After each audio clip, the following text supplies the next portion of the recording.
Simple question में क्या था कि सबसे पहले हमने इसको पढ़ा, सबके पार्ट को देखा, उसके अकॉर्डिंग हमने टोटल वैल्यू एज्यूम किया, जैसे जैसे क्वेश्चन में जिस जिस चीज को बाहर करना था वो हमने बाहर किया। लास्ट में आके थोड़ा सा दिमाग लगाया कि यहां से बी को निकालना, फिर से बी को भरना, इस टाइम को हमने क्या कर लिया, सेव कर लिया। क्लियर। रेगुलर को मैंने मान लिया आर, कितनी पेमेंट भाई 57, ये रेगुलर की पेमेंट हो गई। ओवर टाइम को मैंने मान लिया ओवर टाइम ओटी, इसकी पेमेंट 114 बाई ओवर टाइम की तो 20 दूनी 40/3, बस 40/3 का मतलब टोटल कितना हो गया 43। 43 की वैल्यू कितनी है भाई 172, तो 1 की वैल्यू 4। क्या पूछा गया है, ओवर टाइम 4 12 घंटे उसने ओवर टाइम काम किया।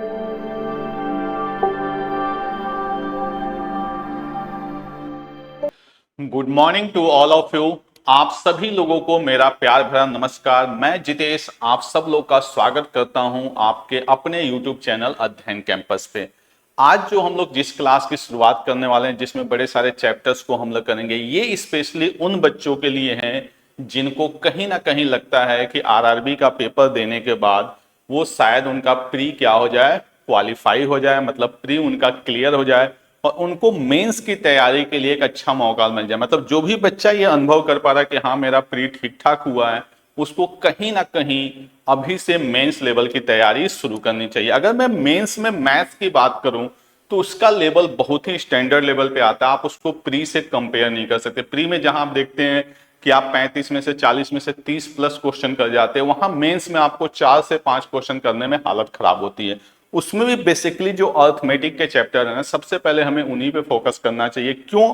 क्योंकि अगर आप डीआई भी करने जाएंगे तो उसमें भी अर्थमेटिक आएगा। ये एक ऐसा टॉपिक है कि जो मेरा अच्छा है, जैसे मुझे कई सालों से पढ़ाने का अनुभव है, तो मैं उस बेस पे कह सकता हूं कि जिस बच्चे का अर्थमेटिक अच्छा है उसका कहीं ना कहीं मेंस और प्री भी अच्छा हो जाएगा। प्लस इसके साथ में जो बच्चे कैट मैट जैट स्नैप इसकी तैयारी कर रहे हैं, उनके में भी अर्थमेटिक के क्वेश्चंस आते हैं। लगभग आपके 22 में से 12 से 15 क्वेश्चन आपके अर्थमेटिक के बेस पे होते हैं। तो इसमें मैंने कुछ क्वेश्चन आपके मेंस लेवल के सिलेक्ट किए हैं जो ऑलरेडी प्रीवियस ईयर क्वेश्चन में हुए हैं, प्रीवियस ईयर पेपर में हुए हैं। कुछ क्वेश्चन मैंने कैट के सिलेक्ट किए हैं पिछले 3-4 सालों के। हर एक टॉपिक की हम 3 से 4 क्लास करेंगे, जिसमें लगभग हम लोग 8 से 10 क्वेश्चन को डिस्कस करेंगे। यहाँ कोई कॉन्सेप्ट की बात नहीं होगी, कोई चैप्टर नहीं पढ़ाया जाएगा, सिंपल आपका क्वेश्चन और उस क्वेश्चन को कैसे सॉल्व करना है, उसका बेस्ट वे क्या हो सकता है, इसके बारे में हम लोग देखेंगे। तो आज की क्लास हम लोग स्टार्ट करते हैं। फर्स्ट क्वेश्चन आपकी स्क्रीन पे रहा। पहली बात, जब भी आप मेंस के पेपर को करने जाए ना, तो आपकी कोशिश होनी चाहिए कि पहले क्वेश्चन को रीड करना है, उसको समझना है और स्टेप बाय स्टेप आपको सॉल्व करना है। यहाँ ऐसा कुछ नहीं है कि आप क्वेश्चन देख के आंसर कर देंगे। कैट में भी सेम यही पैटर्न होता है। तो हम लोग फर्स्ट क्वेश्चन लेते हैं, पहले इसको पढ़ेंगे, देखेंगे कि क्या कॉन्सेप्ट यूज हो सकता है। करा an empty fuel tank of car was filled with A type of petrol. यानी कोई कार का टैंक था, उसमें हमने ए टाइप का पेट्रोल फिल कर लिया। करा when the tank was 1/3 empty, यानी ऑब्वियस सी बात है, आपने पेट्रोल भराया तो कुछ टाइम बाद अब जब आप चलेंगे तो पेट्रोल कम होगा। करा जब टैंक 1/3 एम्प्टी हो गया तो इसमें हमने क्या किया, बी टाइप पेट्रोल डाल दिया। क्लियर। यानी पहले पूरा का पूरा क्या था, आपका ए था, जब उसमें 1/3 खाली हुआ तो हमने क्या डाल दिया, बी डाल दिया। Again when the tank was 70% empty, फिर से जब टैंक 70% खाली हो गया, फिर हमने क्या ऐड कर दिया, ए टाइप पेट्रोल ऐड कर दिया। Clear. When the tank was 62 1/2%, ठीक है, ये होना चाहिए 62 1/2% आपका जब टैंक खाली हुआ। इस 62 1/2, हाँ ठीक है, 62 1/2 यानी ये आपका हो गया 62.5%। इसको मैं लिख देता हूं 62.5% empty, it filled with B type petrol. फिर हमने इसमें क्या भर दिया, बी टाइप का पेट्रोल भर दिया। आपसे पूछा जा रहा है what is the percentage of A type petrol at present in the tank. अब देखिए क्वेश्चन को पढ़ेंगे तो आपको पेशेंस रखना पड़ेगा। मैंने पहले ही समझा रखा, दिमाग आपका घूमेगा लेकिन घुमाना नहीं है। सबसे पहले देखिए फ्रैक्शन क्या यूज हुआ, 1/3। 70% यानी 7/10 और 62.5 का मतलब 5/8। मैंने आपको हमेशा समझा रखा है कि कुछ भी आपको एज्यूम करना है तो डिनोमिनेटर का मल्टीपल। तो 1/3 मतलब 1/3, 5/8 और 7/10, इन सबको अगर मैं मल्टीप्लाई करूं तो मेरे पास आता है 240। 3 इंटू 10 30 और 30 इंटू 8 240, यानी हमें कहीं ना कहीं 240 का मल्टीपल लेना पड़ेगा। यानी अगर मैं बात करूं ए की और बी की, क्लियर देखिए, अगर कई बच्चों के दिमाग में आ रहा होगा कि ये एक लाइन में सॉल्व हो जाएगा, तो भाई एक लाइन में ये सॉल्व नहीं होगा। क्यों नहीं होगा? एक लाइन में सॉल्व रेशियो का क्वेश्चन होता है कि एक चीज फिक्स रहती है और दूसरी चीज को बार बार निकाला ऐड जाता है। जैसे आपने देखा होगा मिल्क एंड वाटर, हमने मिक्सचर निकाला, फिर वाटर डाला, फिर वाटर डाला, फिर वाटर डाला, उसमें हर बार पानी डाला जाता है, तो वो एक लाइन में सॉल्व हो जाता है। यहां समस्या क्या है कि एक बार ए डाला गया, फिर बी डाला गया, फिर ए डाला गया, यानी ये विदाउट बेसिक सॉल्व नहीं होगा। अपने दिमाग में ये बात बैठा लीजिए। तो ए और बी हो गया। मैंने मान लिया टैंक पहले फुल था, तो इसमें 240 लीटर पूरा का पूरा क्या था? ए था, और बी क्या था? 0। 240 कैसे आया बच्चों? 1/3, 70% और 62.5, इन सब का हमने डिनोमिनेटर का क्या लिया हुआ है? मल्टीपल। 240 ये हो गया 0। जब मैं इसको 1/3 खाली करूंगा तो ऑब्वियस बात है, ये तो कुछ है ही नहीं। 1/3 खाली होने का मतलब इसमें से 80 लीटर चला गया, यानी ये कितना लीटर बच जाएगा आपका? 160 लीटर। इसमें से मैंने 1/3 को बाहर कर दिया। क्लियर? अब कह रहा है कि it was filled by B, तो टैंक की कैपेसिटी कितनी है? 240 लीटर। 160 लीटर बचा हुआ, तो ऑब्वियस सी बात है 80 लीटर हमें किसको भरना पड़ेगा? बी को। क्लियर है? अगला स्टेप क्या कह रहा है? Again when the tank was 70% empty, तो 70% खाली होने का मतलब आप मैं जो क्लास में बोलूं कि कुछ बॉयज हैं कुछ गर्ल्स हैं, क्लास 50% खाली हो गई, इसका मतलब बची कितनी? 50%। 60% खाली हो गया, मतलब बचा कितना? 40%। तो 70% ये भी बाहर होगा, ये भी बाहर होगा, तो बचेगा कितना? 30%। यानी ये कितना बच गया आपका? 48, और ये कितना बच गया? 24। क्लियर है? अब देखिए इसके बाद से क्या हो रहा है? 70, इट वॉज फिल्ड विथ ए। अब क्या भरा जा रहा है आपका? ए। तो यहां पे देखिए टोटल पेट्रोल कितना है, ध्यान से देखिए। तो 24 और 48 कितना है? 72। तो जब ये 72 लीटर है, अब हमें फिल क्या करना है? ए। टोटल कैपेसिटी कितनी है? 240। 72 लीटर ऑलरेडी बचा हुआ है, तो हमें कहीं ना कहीं 168 लीटर फिल करना पड़ेगा। और 168 लीटर कौन सा फिल होगा आपका? ऑब्वियस सी बात है ए, क्योंकि यहां पे बोला गया है इट वाज फिल विद ए। अब हमारे पास कितना हो गया आपका? 8 8 16 4 6 10 1 11, 216 लीटर ये हो गया, 224 लीटर ये हो गया। क्लियर? अब क्या कह रहा है? अगेन जो टैंक है वो 5/8 एम्प्टी हो गया। 5/8 एम्प्टी होने का मतलब बचेगा कितना? 3/8। 3/8 ये भी बचेगा, 3/8 ये भी बचेगा। यहां से अब आपको थोड़ा सा स्मार्ट वर्क करना। स्मार्ट वर्क क्या है कि जब मैं इसको बाहर करूंगा तो ए टाइप का परसेंटेज पूछा गया, ध्यान से समझिए।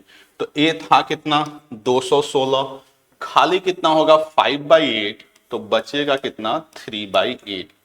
ये भी बेचारा 3/8 बचेगा। देखो क्या स्टेप में स्किप कर रहा हूं, ये सीखना है। ये भी 3/8 बचेगा। फिर इसके बाद से क्या भरा जाएगा? बी।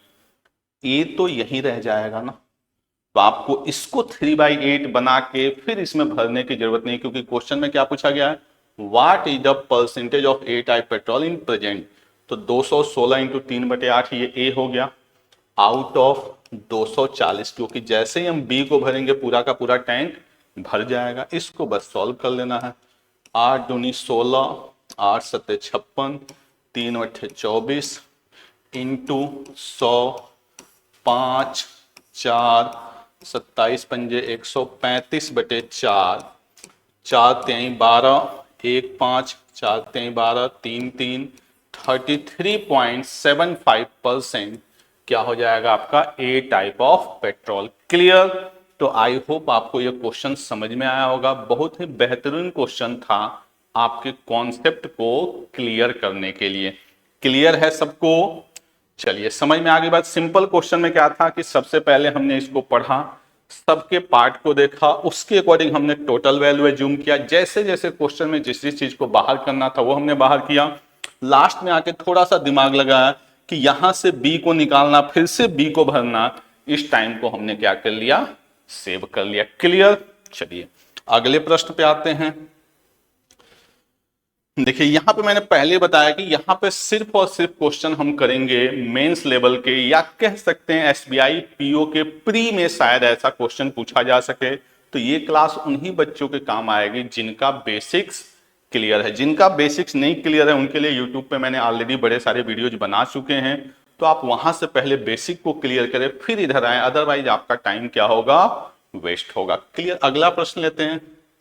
कह रहा my salary is 98765, the salary of my brother is 10% more than me, यानी मेरे भाई की सैलरी मेरे से 10% क्या है, ज्यादा है। The salary of my cousin is 27.27, यानी अगर मैं फ्रैक्शन बनाते चलूं तो यहां पे क्या बन जाएगा 1/10। 27.27 देखिए 9.09 का मतलब क्या होता है 1/11, तो 27.27 का मतलब क्या हो गया 3/11 more than my brother salary. My wife, इसको करते हैं हम 21 चौके 84 840, यानी कहीं ना कहीं बच जाएगा आपका 21 दूनी 42, यानी ये बन जाएगा आपका 8/21। इसको सॉल्व करेंगे। कह रहा है my wife salary is 8/21 less than total salary of me and my brother salary, then salary of my wife is, ये 4 ऑप्शन दिया हुआ है। और उसके बाद से पूछा गया only one, only two and third, third and fourth, all of these, none of these. Clear है। ये सारी चीजें हमसे पूछी गई, यानी ये प्रॉपर मेंस लेवल का क्वेश्चन है। अब देखिए बच्चों से गलती क्या होगी, पूरे क्वेश्चन को ध्यान से पढ़िए तो परसेंटेज यूज हुआ है, जो आंसर भी दिख रहा है ऑप्शन में वो भी किस में है, परसेंटेज में। बच्चों से बेवकूफी क्या होगी कि वो इसको लेके सॉल्व करने के, जैसे माई सैलरी जितना है माई ब्रदर सैलरी 10% मोर देन, आप इस पे सॉल्व करने लगोगे और सारा टाइम आपका क्या हो जाएगा, वेस्ट हो जाएगा। क्योंकि क्वेश्चन अगर परसेंटेज का है तो वैल्यू से कोई फर्क नहीं पड़ता है। क्लियर। तो मैं बिना वैल्यू के सॉल्व करने कह रहा my the salary of my brother is 10% more than me, यानी सबसे पहले अगर मैं अपने आप को बनाऊं मी, तो 10% मोर, यानी मैंने अपने आप को मान लिया कि मेरी सैलरी कितनी है भाई 10 रुपये। क्लियर है। ये बात सब लोग जानते होंगे कैसे सॉल्व करते हैं इसको। मेरे ब्रदर की सैलरी यानी माई ब्रदर मेरे से 10% ज्यादा, यानी कितने रुपए हो गए भाई 11 रुपए। The salary of my cousin क्या करा 3/11 मोर, तो 3/11 मोर का मतलब भाई 14/11 ऑफ माई ब्रदर सैलरी, यानी जो मेरे कजन की सैलरी है माई कजन वो इससे 3/11 ज्यादा, यानी कितना हो गया 14 रुपये। और माई वाइफ सैलरी कितना है भाई 8/21 लेस, तो 8/21 लेस का मतलब क्या हो जाएगा आपका 13/21 of me and my brother. Me and my brother देखो कितनी अच्छी किस्मत है आपके, 21 से 21 कट गया, यानी कितना हो गया भाई 13 रुपये। क्लियर है ये बात। अब देखिए जो क्वेश्चन आपको इतना खतरनाक सा दिख रहा था, आधे लोग का दिमाग उड़ रहा था कि इसको कैसे सॉल्व करना, उसकी जरूरत ही नहीं पड़ेगी। पहला option same as my income, मेरे वाइफ की सैलरी मेरे इनकम के इक्वल है, बिल्कुल नहीं। अगला ऑप्शन क्या कह रहा है 7.14 लेस देन कजन ब्रदर। 7.14 आप सबको पता है कि 7.14 का मतलब क्या होता है भाई 1/14, 1/14 लेस का मतलब क्या होता है 13/14 ऑफ माई कजन। कजन कितना था भाई 14, 14 से 14 कट गया 13 रुपये, बिल्कुल सही, यानी सेकेंड ऑप्शन सही जा रहा है। 8.33 more than the average of all 4 person. 8.33 का मतलब भाई ये चीजें एकदम पता होनी चाहिए। 8.33 का मतलब क्या होता है 1/12, 1/12 मोर देन यानी 13/12 सबका एवरेज। तो सबका एवरेज अगर आप ध्यान से देखिए तो इस वैल्यू की 13 है, 14 है, 11, आप देखिए 14 से एक ज्यादा, या ऐसे भी देख लीजिए, चलिए ऐड ही कर लेते हैं 10 11 21 21 10 31 4 35 3 38 10 48, और इसका एवरेज क्या हो जाएगा 12। 12 से 12 कट गया भाई, कितना बच गया 13, और यहां पे भी 13, यानी ये भी सही। आगे कह रहा है 27 3/11 more than the salary of my brother. 27 3/11 इसको भी डील किया जाए तो ये क्या है 9 1/11 का 3 टाइम्स, यानी इसका मतलब क्या हो गया 1/11, तो इसका मतलब 3/11 मोर देन माई ब्रदर। तो ब्रदर कितना था भाई 11, और 11 से 3/11 ज्यादा, यानी कितना होना चाहिए 14। क्या वाइफ की सैलरी 14 है? नहीं। तो आपने देखा कि फर्स्ट ऑप्शन नहीं हुआ, फोर्थ ऑप्शन नहीं हुआ, कौन सा हुआ भाई सेकंड एंड थर्ड। तो क्या हो जाएगा only second and third. Clear है सबको? तो ये भी एक बेहतरीन सा क्वेश्चन था, कॉन्सेप्ट वाइज भी था, और मेरे ख्याल से आपके स्टैंडर्ड पे भी था। क्लियर है? चलिए अगला प्रश्न लेते हैं। कह रहा है John gets rupees 57 per hour of regular work, यानी कोई बंदा है अगर वो रेगुलर वर्क करता है तो उसको 57 रुपीज मिलते हैं 1 घंटे के, और 114 रुपये पर आवर मिलता है ओवर टाइम का। अगर आप ओवर टाइम करोगे तो पर आवर का कितना मिलेगा 114 रुपये। ही वर्क ऑल टुगेदर 172 आवर्स, मतलब रेगुलर और ओवर टाइम मिला के उसने 172 घंटे काम किए।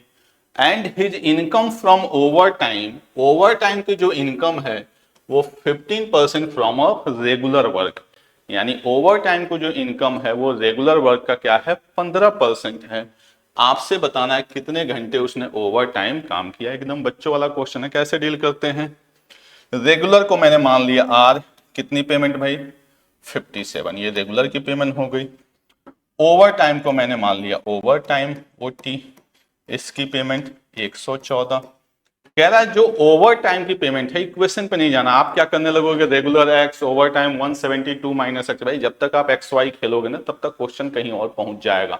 क्वेश्चन में कॉन्सेप्ट को निकालो कि क्या ओवरऑल हो सकता है। कह रहा है कि जो रेगुलर से 15% है वही ओवर टाइम है, तो रेगुलर में आर मान लिया, ओवर टाइम में ओटी मान लिया। इधर की पेमेंट 114, इसके पेमेंट 57, इसके 15% की वैल्यू ये दी गई है। बस यही क्वेश्चन है, कहानी खत्म। 57 दूनी भाई 114, आधा तो ऐसे ही आसान हो गया, 5 3 5 20। अगर हम इधर बात करें रेगुलर बाई ओवर टाइम की तो 20 दूनी 40/3, बस 40/3 का मतलब टोटल कितना हो गया 43। 43 की वैल्यू कितनी है भाई 172, तो 1 की वैल्यू 4। क्या पूछा गया ओवर टाइम, 4×3 12 घंटे उसने ओवर टाइम काम किया था। क्लियर? आई होप सबको समझ में आया होगा कि कैसे मैंने इसको एक लाइन में सॉल्व किया। क्या था भाई 40 और 3 43, 43 की वैल्यू 172, 1 की वैल्यू 4, तो ओवर टाइम 3 चौके 12। बस क्लियर? चलिए अगले क्वेश्चन पे आते हैं। करा at IIM 60% of the students are boys. करा किसी IIM में 60% जो बच्चे हैं वो क्या है बॉयज हैं, रेस्ट आर गर्ल्स। ठीक है, रेस्ट क्या है भाई गर्ल्स हैं। 15% ऑफ द बॉयज, यानी जितने भी बॉयज हैं लड़के हैं उसमें से 15%, और 7.5% of girls are getting a full fee waiver, यानी जो भी बच्चे थे वहां पे बॉयज में उसमें से 15% को पूरी फीस माफ हो गई, जो गर्ल्स में थी उसमें से 7.5% की पूरी फीस माफ हो गई। The number of those getting full fee waiver is 90, यानी जिन बच्चों को पूरा का पूरा फी में डिस्काउंट मिल गया, जिनकी 1 रुपये भी फीस नहीं मिली है, उनकी काउंटिंग 90 दी गई। आप अपनी भी काउंटिंग निकालेंगे और अपनी काउंटिंग से क्वेश्चन की काउंटिंग को कंपेयर करेंगे तो आप क्वेश्चन की वैल्यू में पहुंच जाएंगे। Clear? Total number of student getting 50% concession, find total number of student getting 50% concession, मतलब आपको उन बच्चों की काउंटिंग बतानी है जिनको 50% डिस्काउंट मिला। ये किसी का 50% नहीं है, आपको बताना है find the number of student who getting 50% concession if it is given that. अब कंडीशन क्या है कि 50% दोज नॉट गेटिंग, मतलब जिन बच्चों को पूरा फीस में डिस्काउंट नहीं मिला है उनमें से आधे बच्चे को 50% डिस्काउंट है। दोनों 50-50 में कंफ्यूज नहीं होना है। जिसको ऐसे समझिए कि मान लीजिए आपके कॉलेज की फीस थी 10,000, कितनी थी 10,000, कॉलेज में बच्चे थे 10। एकदम सिंपल डाटा देता हूं, कॉलेज में बच्चे कितने थे 10, उसमें से 2 बच्चे को 100% फीस माफ हो गई, तो बच्चे कितने बचे 8। अब कह रहा है जो बचे हुए हैं उसमें से 50%, यानी 8 का 50% कितना हो गया 4। ये 4 बच्चे वो हैं जिनको आधी फीस माफ हुई है। तो कितने बच्चे आपको बताने हैं जिनकी कोई भी फीस माफ नहीं होता, आप क्या है कहेंगे 4। यहाँ पे पूछा गया नंबर गेटिंग 50, अच्छा यहाँ पे यही पूछा गया कितने बच्चों को 50% फी डिस्काउंट दिया गया, तो वो कितने हो जाएंगे 4। बस करते हैं इसको सॉल्व। अब मान लेते हैं टोटल कितने थे 100, इसमें से लड़के कितने हो गए भाई 60, लड़कियां कितनी हो गई 40। कह रहा है कि 60% स्टूडेंट बॉय, 15% ऑफ बॉयज, इसका 15% यानी कितने हो गए 9। 9 को 100% डिस्काउंट मिला हुआ है। क्लियर है, 100% कोई डाटा नहीं है, ये फी का डिस्काउंट दिया गया है। और इधर से 7.5%, 7.5% का मतलब हो गया 7 चौक के 28 और 5 चौक के 20, यानी कितने हो गए 3 बच्चों को इधर से मिला हुआ है। अब आगे क्या कह रहा है कि बताना, अब देखिए 60 में से 9 को मिल गया तो बचे कितने 51, और 40 में से 3 को मिल गया बचे कितने 37, यानी ये वो बच्चे बचे हुए हैं। कितने हैं ये 5 3 8 7 1 8, यानी 88। अब आगे क्या कह रहा देखिए फुल पे, if number of those getting full food ever, यानी इसकी बात कर रहा 9 और 3 12, इसकी वैल्यू दिया गया है एक्चुअल में 90। इसको हम लोग बाद में डील करेंगे। क्लियर है।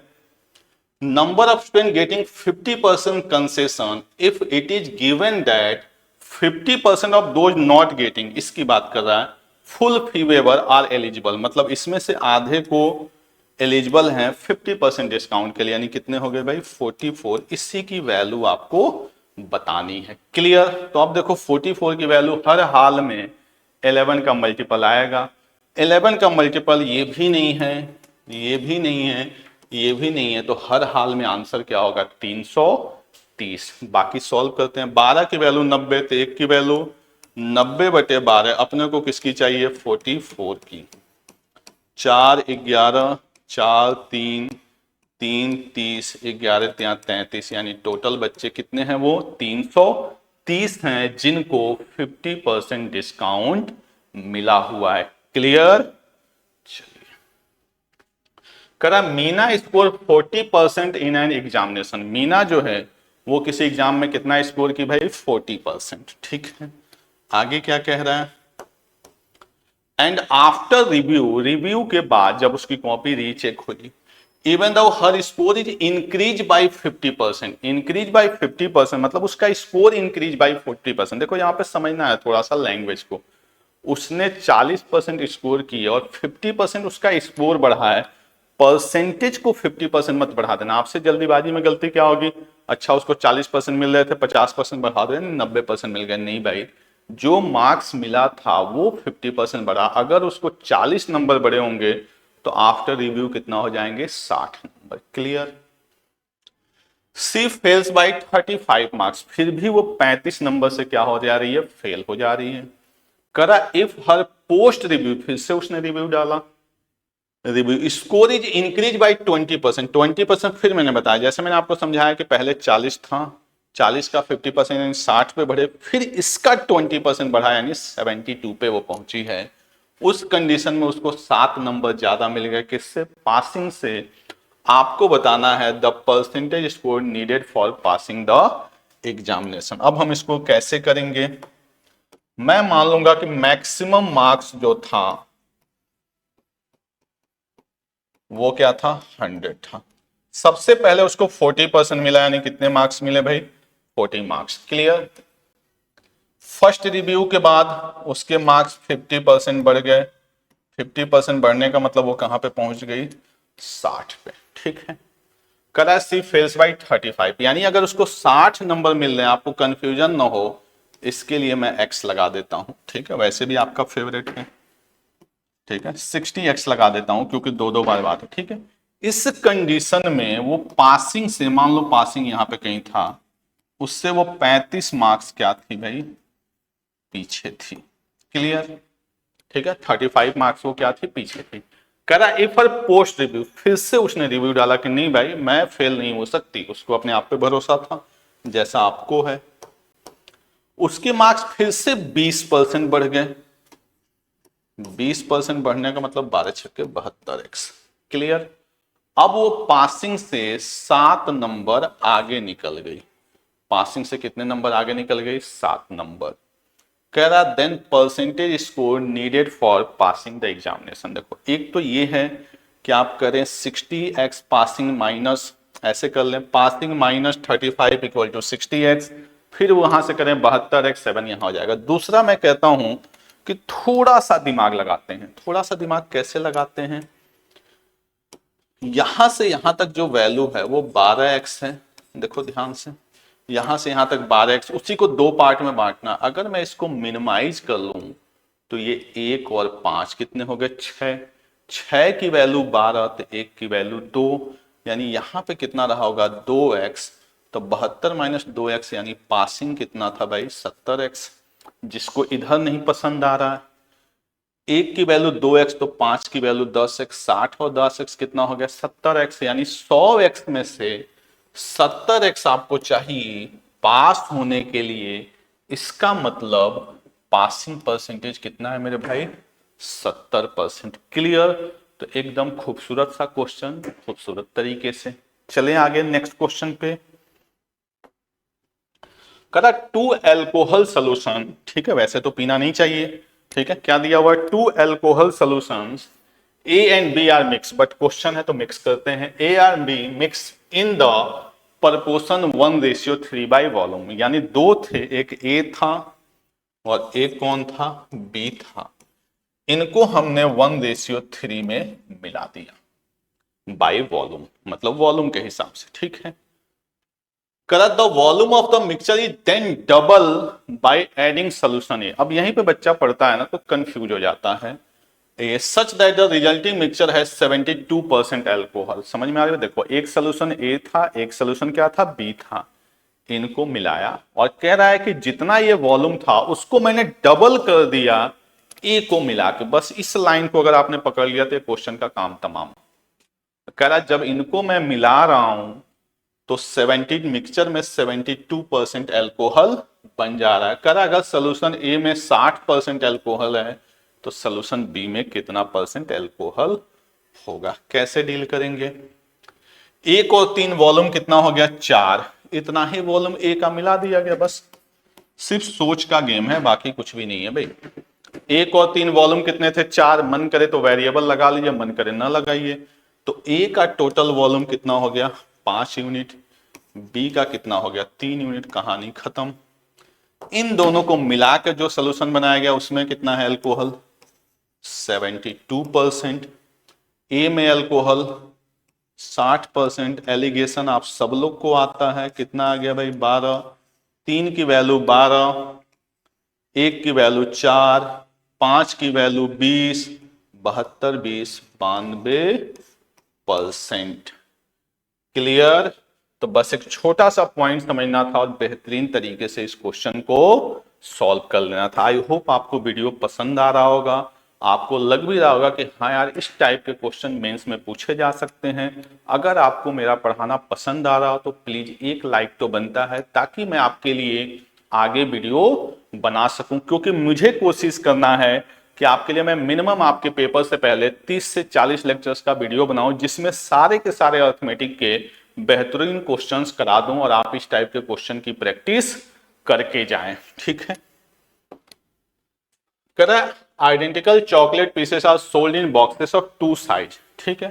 कह रहा है कि आइडेंटिकल मतलब आपको पता है कि इंडिविजुअल लेवल पे, या आइडेंटिकल मतलब क्या होता है? यूनिक कह सकते हैं।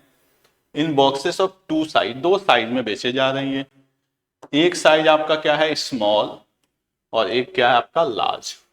The large box is sold for twice the piece of the small box. Large box is sold for twice the piece नहीं होगा यार, ट्वाइस द प्राइस होना चाहिए। ठीक है।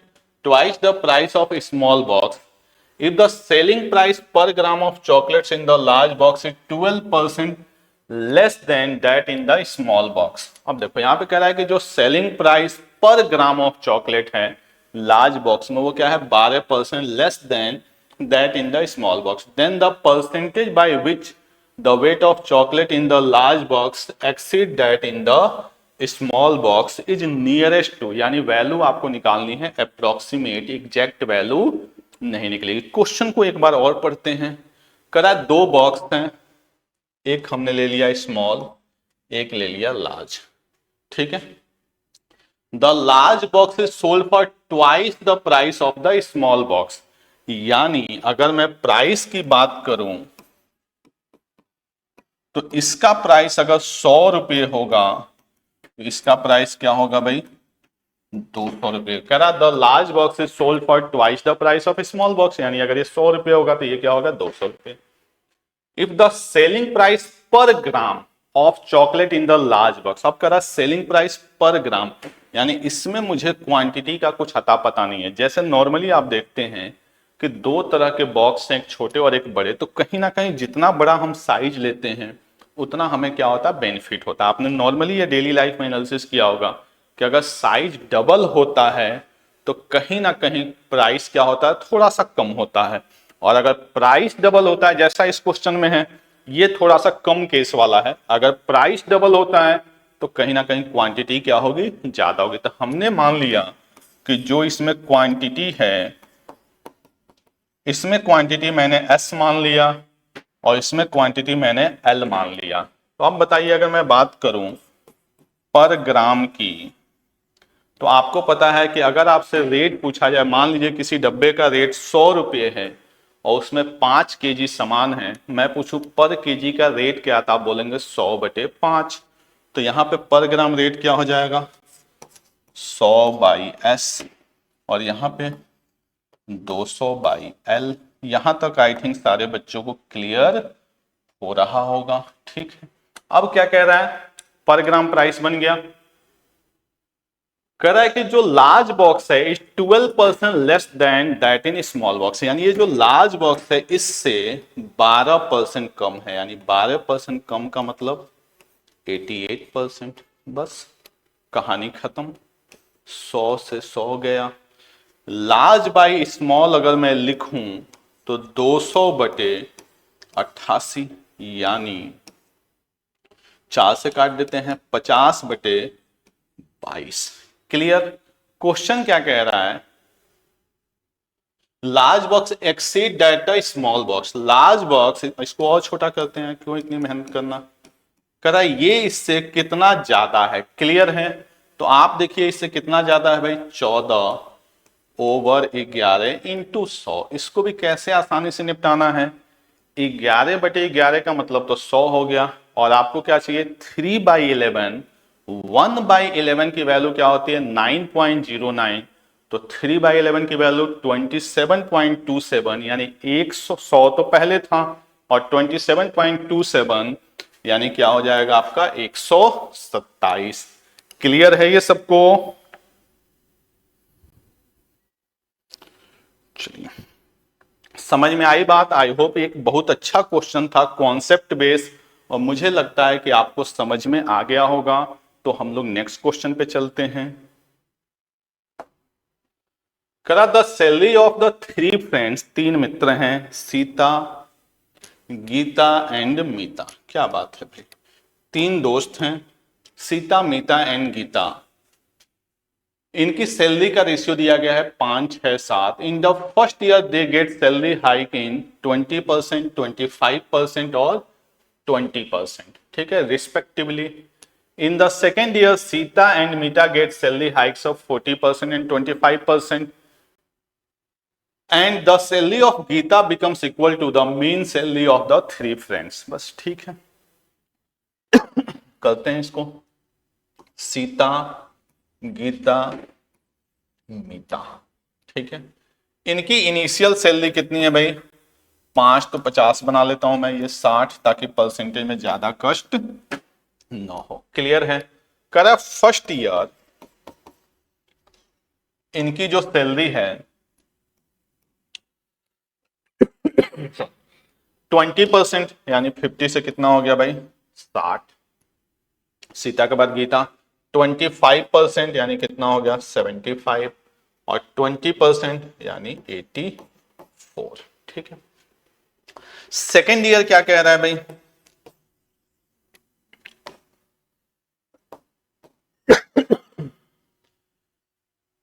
सेकेंड ईयर कह रहा है कि Sita and Meeta hikes 40% and 25%। इसको जो हाइक मिल गया है वो 40% का यानी 14 छक्के 84, और इसको जो हाइक मिला है वो कितने का मिला है? 25% यानी 21 पंजे 105। क्लियर? कह रहा है आगे, and salary of Geeta becomes equal to the mean salary of the three friend. देखो ये बिना मतलब का आपको उलझाने के लिए बोलता है। जैसे मैं आपको एक बात करूं, समझिएगा, एक छोटा सा कॉन्सेप्ट। ए के पास 4 रुपए हैं, बी का नहीं पता, और सी के पास मान लीजिए 8 रुपए हैं। मैं बोलूं कि बी के पास तीनों का मीन है, तो तीनों का मीन मत निकालो भाई, दो का मीन जो आएगा वही तो तीसरे का बाई डिफॉल्ट होगा। तो 4 और 8, 8 कितना हो गया आपका? 12। 12 का मीन क्या हो गया? 6। क्रॉस चेक कर लो, 6 4 10 8 18, तीनों का मीन क्या हो गया? सही, कुछ भी रख लो यार, इसको 1 रख लो, इसको 5 रख लो। बी के पास तीनों का मीन है, 1 और 5 6, 6 का मीन 3, चेक कर लो। 3 1 4 5 9, 9 को 3 से डिवाइड करो 3, यानी ये बेवकूफ बना। आप क्या करने लगोगे? Sita plus Geeta plus Meeta by 3 equal to Geeta. नहीं भाई, इन दोनों का जो मीन होगा वही इसका होना। मीन का मतलब दोनों को प्लस करके आधा, या दोनों को आधा करके प्लस। इसका कितना हो गया आपका भाई? दोनों को ऐड करो, कितना हो गया? 189। 180 का आधा 90, और 9 का 4.5 यानी 94.5। पूछा क्या गया है? Salary hike of Geeta in second year. कितना बढ़ गया भाई? 15 और 4 19, 19.5 बढ़ा है किससे? 75 से इंटू 100। ये हो गया 4, ये हो गया 3, ये हो गया 6, ये हो गया 5, 6 चौके 24 और 2 26%। क्लियर? तो ये क्वेश्चन यहां तक तो कुछ दम था नहीं, और थोड़ा सा मैंने यहां पे आपका टाइम बचाने की कोशिश की है। अगला प्रश्न लेते हैं।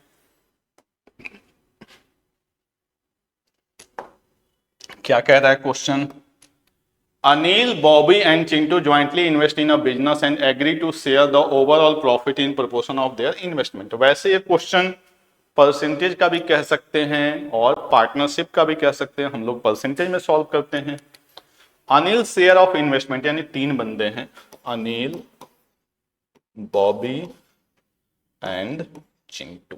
ठीक है, अनिल शेयर ऑफ इन्वेस्टमेंट ये 70%, यानी अनिल का जो इन्वेस्टमेंट है वो 70% है, तो ऑब्वियस सी बात है प्रॉफिट भी कितना होगा? 70%। His share of profit decrease by 420 if the overall profit goes down by from 18 to 15%। यानी जो ओवरऑल प्रॉफिट था, मान लीजिए ओवरऑल प्रॉफिट क्या था हमें नहीं पता, तो ओवरऑल प्रॉफिट में जो अनिल का प्रॉफिट होगा वो क्या होगा भाई? 70% होगा। बाकी 30% में ये दोनों जाएंगे। कह रहा है कि अगर ओवरऑल प्रॉफिट 18 से 15% हो गया तो इसका शेयर 4%, सॉरी 420 रुपए क्या हो गया? डिक्रीज हो गया। यानी जो भी ओवरऑल प्रॉफिट होगा उसका 70% किसको मिलेगा? अनिल को मिलेगा। क्लियर है? ये हो गया अनिल का शेयर। कह रहा है इसकी जो वैल्यू है वो 420 कम हो गई। ये 420 क्या है? जो भी प्रॉफिट है उसका 70%, और इसकी वैल्यू 18 से कितनी हो गई? 15, यानी 3। इसी की वैल्यू अपने को दी गई है 4। कैलकुलेट करते हैं। 0 से 0, 7 तिरिकी 21, 21 दूनी 42, यानी ओवरऑल जो प्रॉफिट है, अगर मैं यहां से पी की बात करूं तो 20, 2 और 3, यानी 20,000 रुपये हमारे पास क्या है? टोटल प्रॉफिट है। अगर आपको ये बात पल्ले पड़ रही है, क्यों? क्योंकि जो भी प्रॉफिट आएगा उसका 70% इसको मिलना चाहिए। उस प्रॉफिट में कितने परसेंट का चेंज हो रहा है? 3% का, क्योंकि 18 से क्या हो गया? 15। तो उस प्रॉफिट में 3% का चेंज हुआ, जिसकी वैल्यू 420, तो यहां से प्रॉफिट कितना आ गया? 20,000। ठीक है। Chintu share of profit increase by 80। Chintu का जो भी प्रॉफिट होगा उसमें चिंटू का मुझे परसेंटेज नहीं पता, तो मैं लिख लेता हूं ये इनटू 15 से कितना हो गया? 17%, यानी कितने का चेंजेज भाई? 2% का, जिसकी वैल्यू कितनी दी गई है? 80 रुपये। क्लियर? इसकी वैल्यू कितनी दी गई है? 80 रुपए। अब देखिए क्वेश्चन में क्या पूछा गया, अमाउंट इन्वेस्टेड बाय बॉबी। बस इसको डील कर लेते हैं यहां से। तो मुझे इसकी वैल्यू जो है वो कितनी दी मिल चुकी है, 20,000। ठीक है, ओवरऑल प्रॉफिट जो मुझे मिला हुआ है 20,000। 2 जीरो से 2 जीरो कैंसल। अब यहां से बात करूंगा तो मैं 2 दूनी 4 और ये कितना हो गया 20। ये सी की वैल्यू आई, यानी कितना आ गया भाई 20%। क्लियर, क्योंकि ऑब्वियस सी बात है मैं परसेंटेज लेके चला था, यानी इसका 20%, तो इसका कितना हो गया भाई 10%। आपसे पूछा गया है इन्वेस्टेड बाय बॉबी, तो टोटल कितने थे 20,000 रुपये, क्योंकि जो प्रॉफिट है वहीं तो इन्वेस्टमेंट हो जाएगा सीधे सीधे। यहाँ पे प्रॉफिट लिखें या इन्वेस्टमेंट का सी का परसेंट, जैसे आप समझ, यहाँ पे मैंने पी लिखा। आप चाहें तो जो भी इन्वेस्टमेंट होगा उसमें से उसको कितना इन्वेस्ट किया, उसने 70%। तो ऑब्वियस सी बात है जिस रेशियो में इन्वेस्टमेंट होगा उसी रेशियो में क्या होगा, प्रॉफिट होगा। तो पी की जगह आप आई लिखें या पी लिखें, कोई फर्क पड़ने वाला नहीं है। तो ये 70% है, ये 10% है, ये 20% है। टोटल कितना था भाई 20,000। तो 20,000 का 10% यानी कितना हो जाएगा 2,000। क्लियर, यानी बॉबी का जो इन्वेस्टमेंट होगा वो क्या हो जाएगा 2,000। अगर आपसे पूछा जाता है इसका प्रॉफिट, तब भी क्या आता है आपका 2,000। क्लियर, चलिए अगले पे आते हैं। करा the strength of an indigo solution in percentage is equal to the amount of indigo in grams per 100 cc of water. 2 800 cc bottles are filled with indigo solution of strength 33% and 17%। एक में जो है वो कितना है भाई 33%, दूसरे में कितना है 17%। A part of the solution from the first bottle is thrown away and replaced by। जैसा ऐसा क्वेश्चन बेसिक आप लोगों ने किया होगा कि कहीं पे आपका क्या होता है, किसी बार में कोई वो होता है, क्या बोलते हैं उसका, जो मिक्स करता रहता है कि उसने वाइन को चुराया, उसकी जगह वाटर मिक्स करता गया, ऐसा ही कुछ कह रहा है जहां पे आप एलिगेशन लगाते थे। तो ये हमने मान लिया फर्स्ट, और ये क्या होता है आपका सेकेंड। कदा part of the solution from the first bottle is thrown away and the replace an equal volume of the solution of the second bottle. Strength of the indigo solution in the first bottle now change to 21%। कितना हो गया भाई ये 21%। तो शुरू में ये था, तो जो टोटल वैल्यू आएगी वो इसी के आएगी, लगा दीजिए एलिगेशन। ये 4 हो गया, ये कितना हो गया 12। तो ये एक हिस्सा और ये कितना हो गया आपका 3 हिस्सा। ठीक है, क्वेश्चन को ध्यान से पढ़ते हैं फिर से। The solution left in the second bottle. अब देखो क्वेश्चन अगर आप उससे रिलेट कर पाओगे, जो मैंने अभी आपको एग्जांपल बताया था, इस क्वेश्चन को कह रहा है कि वो 800 cc है, उसको मैं पहले साइड में रखता हूं, वो पर 100 ग्राम की बात किया, उसको हम बाद में डील कर लेंगे। आपको कैसे समझना है कि एक जगह 33% एल्कोहल है, एक जगह 17% एल्कोहल है। क्लियर है, हम क्या कर रहे हैं, एक में से निकाल रहे हैं और दूसरी वैल्यू को डाले जा रहे हैं। फाइनल जो सोल्यूशन हुआ वो क्या हो गया 21% हो गया। तो इसका एक पार्ट बचा और इसका 3 पार्ट बचा। क्लियर है, तो टोटल पार्ट कितने हो गए 4। 4 में से इसका एक पार्ट यूज हुआ और इसका 3 पार्ट यूज हुआ, बस यही समझना। इसका कितना पार्ट यूज हुआ 1, इसका कितना पार्ट हुआ 3। अगर ये पूछा जाता कि इसका कितना पार्ट रिप्लेस हुआ है तो आप कहते 3/4। क्लियर, क्योंकि शुरू में ये पूरा था, बाद में ये आ गया। इसका कितना पार्ट ऐड हुआ है तो आंसर क्या होता 3/4। इतने तक के क्वेश्चन आपने प्री लेवल पे किए होंगे। क्वेश्चन एक स्टेप आगे जाके क्या कह रहा है कि इसमें बचा कितना। तो आप देखो कि दोनों 800 से, तो इसका 3 पार्ट यूज हो गया, तो बचा कितना 1/4 आउट ऑफ 800 cc, यानी कितना बच गया भाई 200। क्लियर है, तो यही आपका क्वेश्चन था। समझ में आई बात सबको। तो यहां पे हमने 10 क्वेश्चन आपको कराने की कोशिश की, परसेंटेज के एकदम स्टैंडर्ड, जो आपके पेपर से मैच करते हैं। ये वीडियो उन सारे बच्चों के लिए यूजफुल है जो इस साल कैट का पेपर दे रहे हैं, इसके साथ साथ सीजीएल का पेपर देंगे, और बैंकिंग के मेंस वालों के लिए तो है ही है। आपको ये वीडियो कैसा लगा, क्वेश्चन का लेवल कैसा लगा, जरूर कमेंट बॉक्स में बताएं। फिर नेक्स्ट क्लास में हम लोग मिलते हैं परसेंटेज के कुछ बेहतरीन सवाल के साथ। Thank you.